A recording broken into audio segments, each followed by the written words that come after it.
This show is intended for mature audiences only. Viewer discretion is advised. Hello, humans, and welcome to another episode of Gen X Gamer. That's right, the video game show that is not hosted by an annoying e-beggar. There are no Patreons, no Super Chats. That's right, we just talk about the games we love and how fun it is to hoard them, and maybe a topic here or there. Now, with that said, let's get ready for the show. On today's episode... Hello, humans, and welcome to another episode of Gen X Gamer. Behind the channel, guys, the purpose of this show is to get to know the creators behind these channels and have them share their experiences with us as creators. You know, we don't have to agree all the time on everything, but let me tell you something. One of the things that I've learned in life is you can learn something from everybody. And the gentleman I'm going to interview now really has no idea what I learned from him. But now we're going to get to know him, Mr. Tommy Ouyamico. How are you, Tommy? Hey, how's it going? Doing good. Here's a shirt, guys. Yeah. Look, from back in the day. Thanks for repping the shirt, man. Great Hey, no to be problem. here. A huge fan of this show, man. Thanks for having me on. Oh, thank you. Thank you. Well, listen, we have a lot of new viewers, so I just want to introduce you to them because they have no idea, right, of the Amico wars and the battles that we've been through. Right. So we know the Ouya, right? But tell the public how you got this persona here on the internet of Tommy Ouyamico. Oh, yeah. It was just from making comments. We were making comments. There was different people from Pat and Ian. Darius came out. There were people on YouTube, and it got to the point where you could see where people were getting doxxed and things were getting crazy. So I wanted to make a account that wasn't tied to anything that anyone knew about me personally. I mean, that's why I show up here faceless. It's, you know, I don't want to disrespect anyone. It's just because I don't want to get doxxed and have people harass us in real life or have it turn into anything like that. So, I just created this whole thing, and people were making the joke. I think we were joking about Ouyamico. It might have been here or on Reddit. There was a lot going on Reddit. And so first I was just making meme videos, and eventually, because I was inspired by like DJC and his Yes. rap stuff and all that, there were so many creative people coming out and all these characters, and I thought, oh, I kind of knew I could do that. And I kind of had it in my head about doing stuff like that. But what eventually tipped the scale... So I did that maybe for a year, just making meme videos. What eventually tipped the scale into the rock music stuff was that my wife gave me her MacBook Air, and it had GarageBand on it. And yes, so yes, one, you know, and I've heard this story before, but the viewers haven't. And, you know, one of the reasons I wanted to have you on is because I see a lot of people get stuck in saying, you know, I would do this, but I can't. I would do this and I can't. And at the moment when you described how you came up like with your first music and stuff, I didn't know, you know, anything else about you, but you made it happen with very limited resources, right? And sometimes people that have all the setup, they have everything, right? And they get that, I don't know if they call it writer's block or creator's block, whatever it is, they get burned out, whatever, but they just don't do it. They never pulled the trigger. And yeah, you were around. This is your channel. And I remember listening to Tommy and the Amigos. The number one was No Future Friend Television. Yes. Right? Yes. And then after that is when I heard you say that you had this laptop. Take us to the process of what you had to do to create that first song. Okay. So it's going back to, like, I've known how to record off tapes since I was a young kid and started playing music and writing music, like 13, 14 years old, and having bands and stuff. I started recording off tapes, moving on to like 4-track tapes, which is like this contraption where you can kind of use a standard cassette to multi-track 4 tracks and layer things. So you can make a band by yourself. You can do all the instruments by yourself or use a drum machine and then do the other layers. So I already had like a good knowledge of how to do that kind of stuff. And so I had been doing that for a long time. So maybe. Long story short, I learned in junior college how to record. Then like a community college, like on analog stuff. Mm-hmm. And maybe a few years after that, my friends were into digital recording, and I just learned by hanging out with them on their computers. So I always had a buddy. When I got so I could do it just on tapes and then like plug it into a computer if I had to. But when I got the Mac stuff, it was it's so easy to use, and it just kind of fell into my lap, and I just had this computer now, and so it becomes like a video game. It's just here to play with, and all the things are here.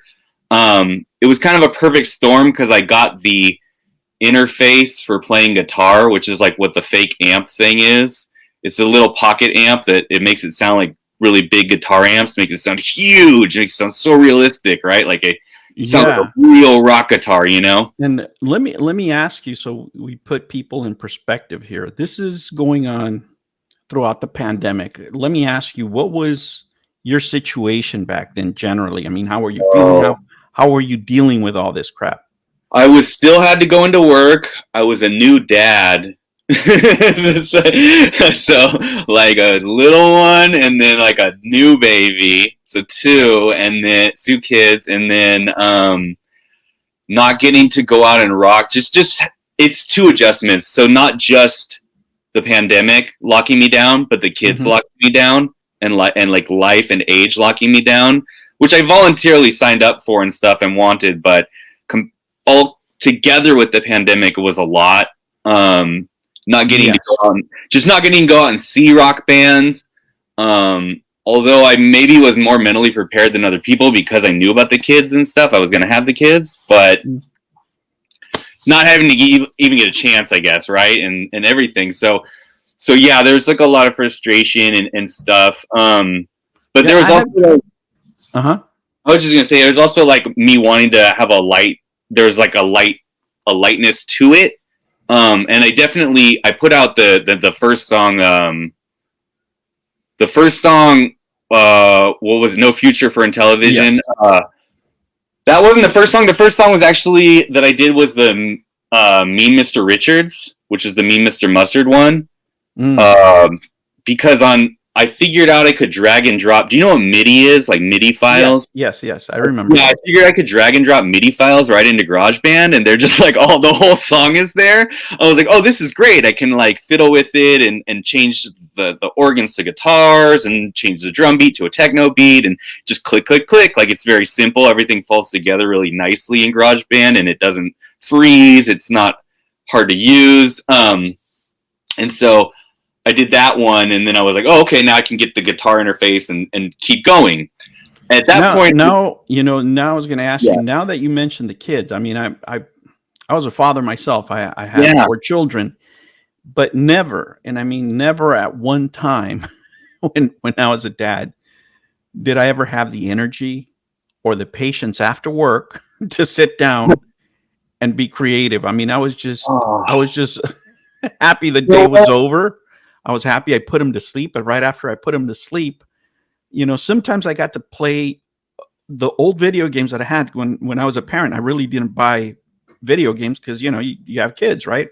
Yeah. I would just play, like an, old old Game Boy, PSP, whatever the hell I had, whatever was cheaper out in the market. I play 15 minutes and I fall asleep. And what you did, right? When I heard about how you put this garage band together and how you were doing this while you were having a kid, right?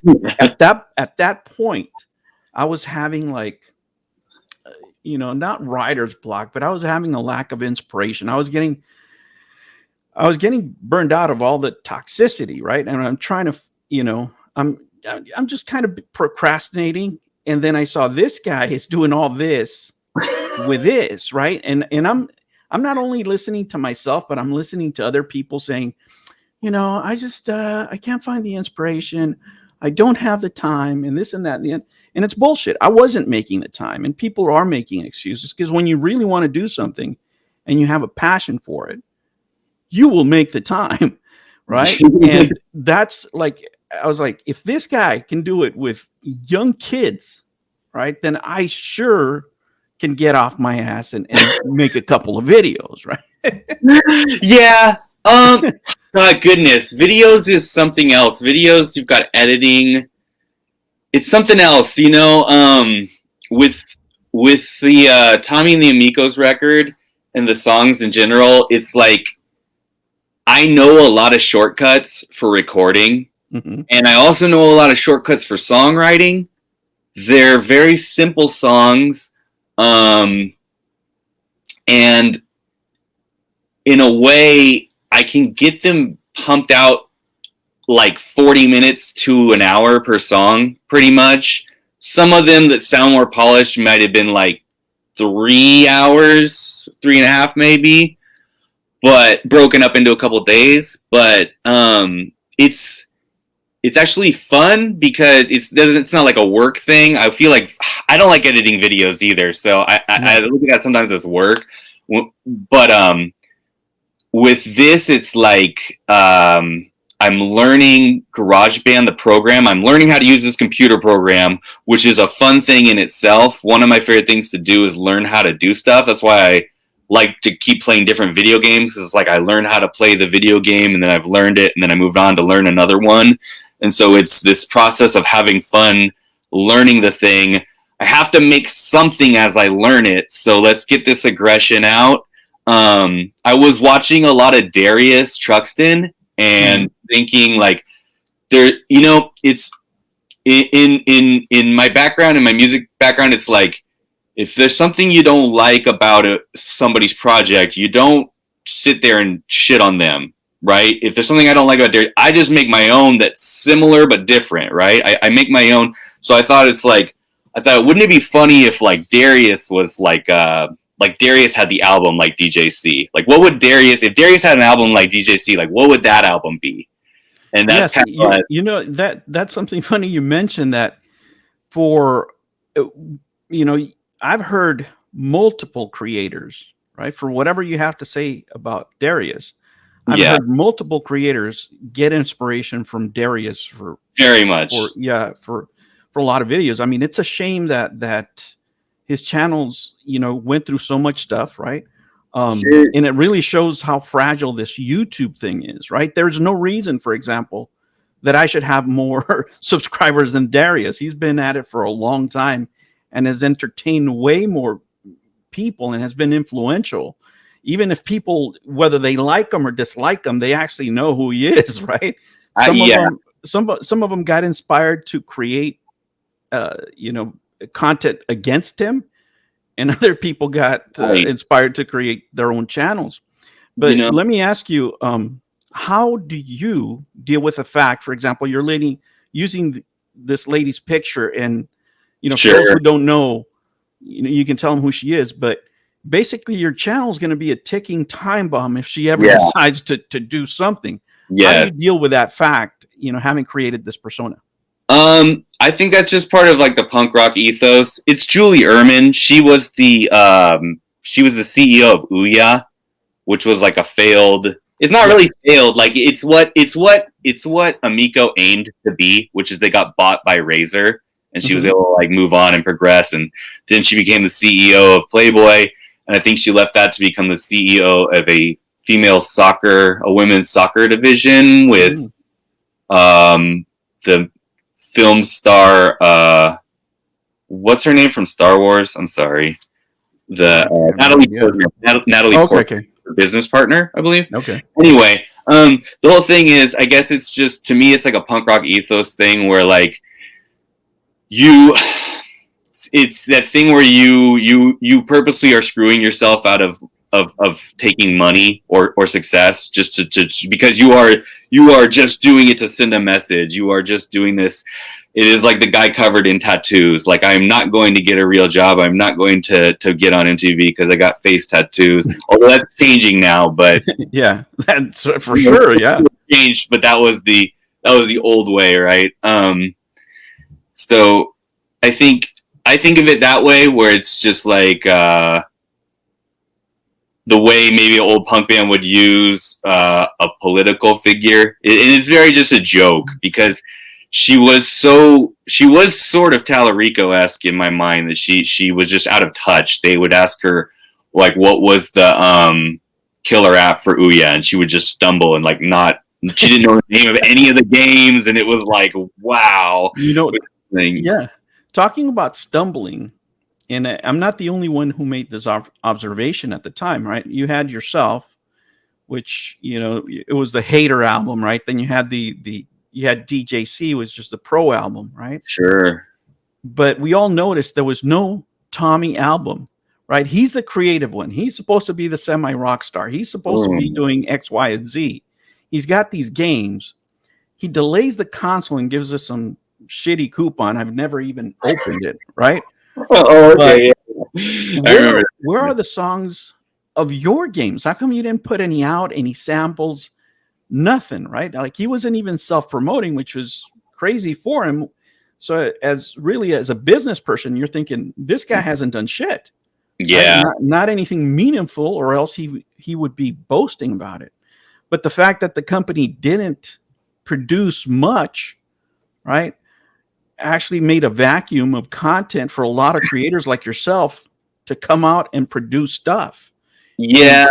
Yeah. You know, in fairness, okay, yes, everything you're saying is true. In fairness, Tallarico's in the unenviable position. What's the word? Well, I wouldn't want to be Tallarico, because when he makes a song, then people listen to it and they judge it 1,000 times more harshly than me, right? My songs, you're expecting to hear mistakes, and there's going to be problems, and it might not be that creative, and maybe the notes are the same notes as some other song somewhere or whatever, but they're very basic, and my music is almost children's music, and it's just trying to be funny. But with him, it's like he's put himself to another standard.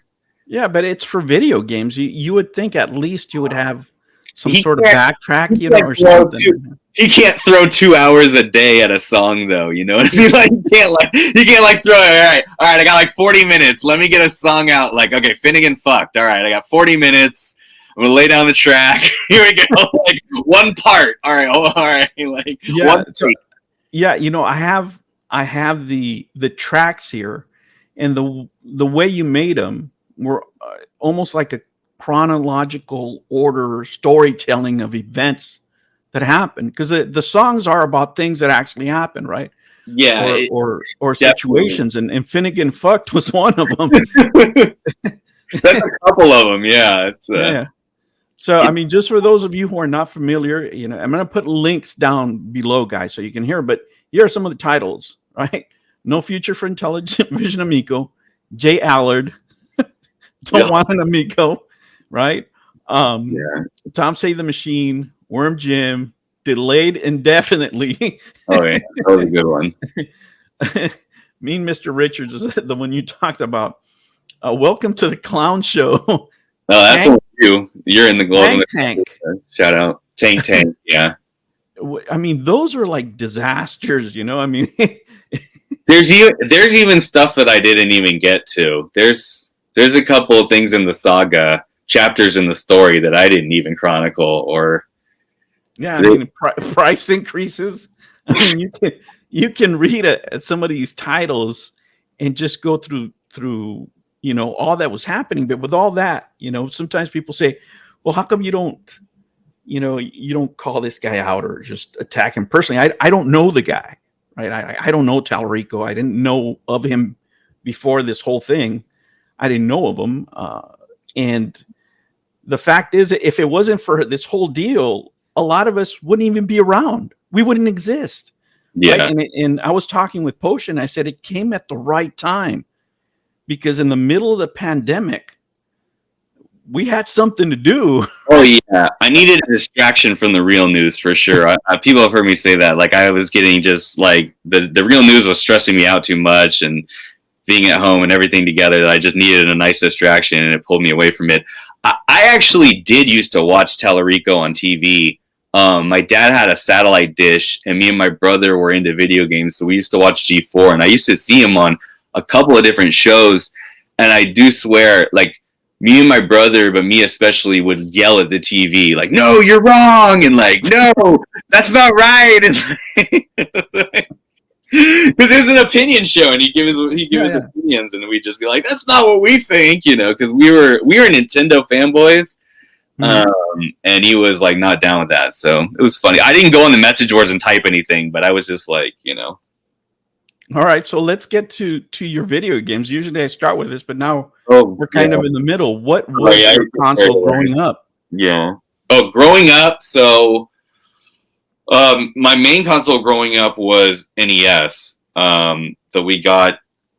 I mean, it's one of my first memories. My grandma got it for us for Christmas, with Mario Duck Hunt and Zelda and Ghostbusters. And sorry about that. Okay. Before that, I remember going into arcades, because what I remember was I was young. I'm born in like 85, so I remember going into arcades, and the games in like 89 or so were too hard for me. So I remember playing the older games like Pac-Man and like Popeye and things like that, and standing on a chair, and my dad knowing those games better. Yeah. And so then, like, into the NES, that I didn't even know there was an NES. My uncle had a Atari 2600, like, and we used to play Combat, and it was like, I was just, whoa, you can make the pictures on the screen move like at an arcade, and so then I didn't know there was an NES. Then we got it, and it was just like mind blowing. I remember opening it for Christmas at my grandma's house, but my dad and my uncles and stuff also being like, "Wow, look at that! Like, look at this!" And thinking like, "Wow, this must be a really cool toy if even like my dad and my uncles want to know about it." So that was really cool, and that was my main system till Genesis. After that, much later. I see. So let me ask you this, because I really wanted to end the interview with probably the most helpful thing I think that you can share with a lot of my audience, right? Mm-hmm. You were the most creative at a point where people were actually the most depressed at sometimes, or the most down, or really didn't feel like creating. I shared with you my story, and there's other creators that were going through the same thing, because you're trying to do something, but you're really depressed. You're really in a shitty place personally, right? And a lot of the toxicity, I believe, right, that came out of the whole Amico thing is people being stuck in their house, being pissed. They can't take it out on anybody. So they see the Gen X gamer thinking, he knows everything about everything. So screw this guy, right? Or whoever's talking on the screen. But during that period, you seem to get more creative. What advice do you have for people that have your same musical talent, or are just facing writer's block in general because of the situation they're in? How were you able to overcome that, especially with everything that's happening? You're a new dad, and all those challenges, even your resources were limited. How did you rise above it? I would just say, just force it out. Don't stop yourself, and don't stop yourself and say, is this like really good enough, or is this represent me that well? Because if you're trying to do what I was trying to do, which is just kind of prove a point and get people to look at something and get people to laugh or get people to feel a certain way, it doesn't matter as much how original you are, because what I was making at the time, it's a disposable thing. It's just take this paper cup, drink out of this paper cup, and then you can throw it away. And just think of it that way, and you will be easier than trying to make this fine china cup to last for 5 generations. If you think about it that way, it will be harder, because there are people out there that will put your paper cup on a pedestal and save that paper cup for a long time. You look at that's what happened with Nintendo games and the trading cards and the boxes and all the things that these people save. So you can think about it that you're just making it to be made for today and just get it done, and that's fine. And it can be like a newspaper, and you just get the news out, just get the thing out, make your point, and then move on. And you can do that. And at other times you can try to make something the slow way and take your time and really work on it. You can do both. But if you want to be like what I did with Tommy and the Mikos, don't be afraid to just bum rush stuff out. Don't be afraid if it sounds like somebody else. Don't be afraid. Just do it. Just take that and when someone says, "Hey, it sounds like that band," say, "Thank you. Cool. I was going for that." Like that's cool. Yeah, I like that sound that you think it sounds like them. You know. Yes, and let me ask you this, and probably we can end it this way, especially because you're a new dad. Yeah. And hopefully, your content is still up there, 10, 15 years from now, and your teenage kids are watching it, and they look back at this, right? And they say, "Dad, what can you tell me about the Amico Wars? What are you going to tell them?"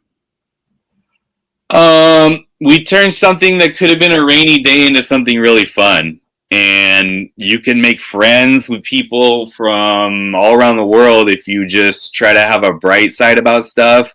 You can get really mad and you can scream and yell at people, and everyone will look at you like, "Hey, wow, I think that guy's really cool because he made a rock song." And you can be like, "Why me?" But that was the Amico Wars for me, kids. That's what it was.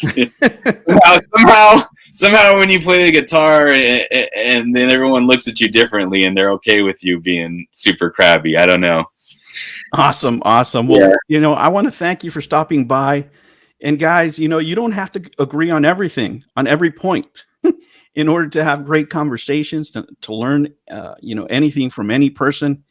And I hope you guys get the spirit of this series. You may not think I learn from you guys when you guys put stuff out there, but I do. And sometimes it's good for me to point those things out and maybe help others that feel the same way as I do, and have gone through this stuff. And right now we get to reminisce of all these things that we've been through, and we came out the other side. Not everybody made it, right? But we're still here. We're still here, man. They didn't find me yet. They're looking. All right, man. Thank you so much for stopping by and joining me. I really appreciate it. Oh my goodness. Thank you too. I really appreciate it. All right. You have a great night. Everybody take care. Never be afraid to be happy. Bye. Right. It's true. Even when you're mad, be happy about it. Find a way to make it into something happy. There you go. New videos every Monday and Sunday. Thank you for joining me on another episode of the Gen X Gamer. Remember to like and subscribe. Click that notification bell, and remember, never ever be afraid to be happy. I'll catch you on the next one. Take care.